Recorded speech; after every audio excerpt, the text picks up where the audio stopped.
এক ছোট্ট শহরে এক গায়ক ছেলে সুন্দর করে গান গাইত, তার সঙ্গী ছিল একটি রঙিন টিয়া পাখি। কিন্তু সময়ের সাথে গায়ক ছেলের কণ্ঠ দুর্বল হয়ে যায় আর খাবারও ফুরিয়ে যায়।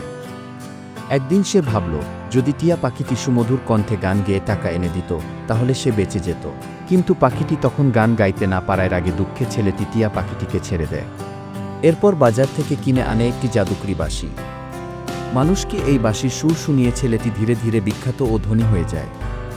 এরপর সে পুনরায় টিয়া পাখিকে ভালোবেসে কাছে টেনে আদর করে এবং ভিডিওটিতে লাইক ও সাবস্ক্রাইব করে দুজন মিলে আনন্দে জীবন কাটাতে থাকে।